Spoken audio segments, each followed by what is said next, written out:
Easily distracted by birds. That's me apparently. This little plaque was part of a gift set that was given to me by a lovely friend, and it included a mug, a coaster and this plaque, and on the mug and the coaster it said I'd rather be bird watching. So I've taken the mug and the coaster to work, but I felt a bit uneasy about having this on my wall in my consulting room, but that's me all over, that is. And my wife says I should put that in the back window of my car.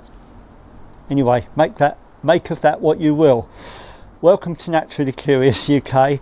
My name's Graham Wallace, and I want to tell you about a bird which back in the 1970s, when I was but a callow youth growing up in a coastal town in Sussex, this bird used to visit our garden along with all the usual suspects, birds like blackbird, blue tits, great tits, starlings, chaffinch, greenfinch, house sparrow, and a bird which we knew then as the hedge sparrow.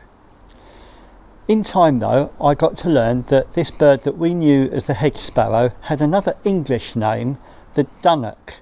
So today's video is going to be all about this so-called hedge sparrow, which in fact is not a sparrow at all.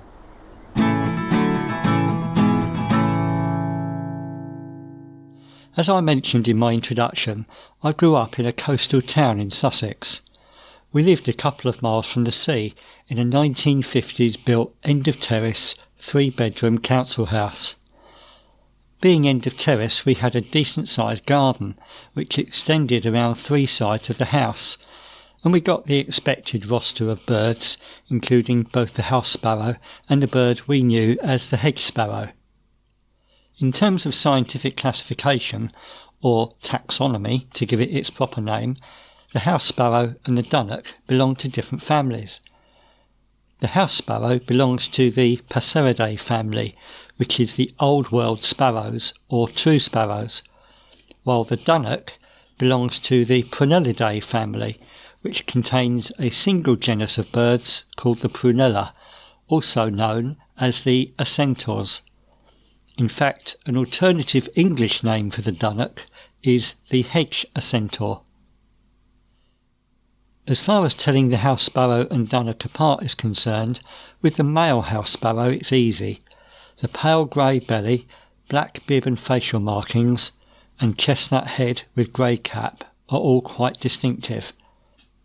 The only species you might confuse a male house sparrow with in the UK is the closely related but much less common Eurasian tree sparrow, in which both sexes superficially resemble the male house sparrow, but which have a chestnut-coloured cap rather than grey, and a black patch towards the back of the cheek.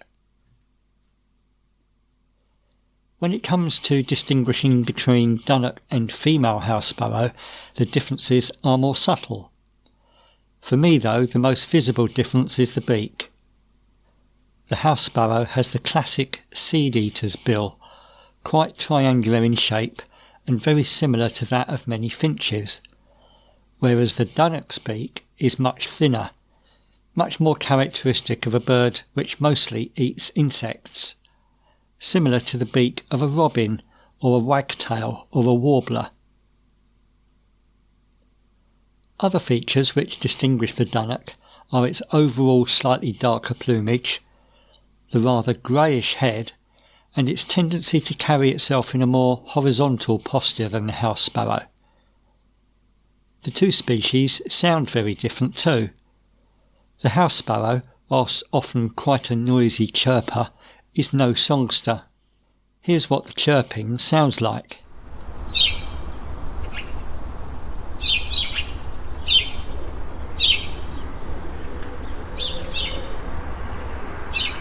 And if you get lots of sparrows all chattering at once, they sound like this.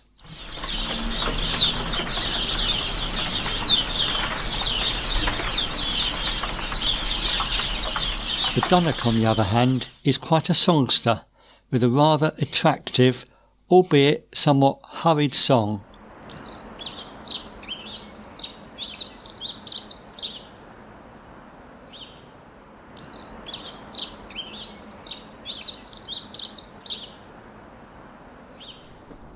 So there you go, lots of interesting facts about what I used to know as the hedge sparrow, but is more properly known in English as the dunnock, or even the hedge assenter.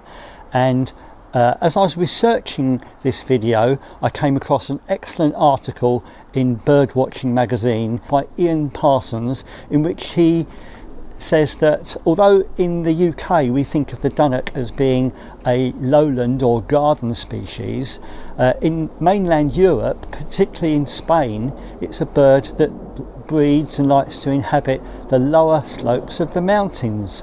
So not a lowland bird there at all. So all very interesting.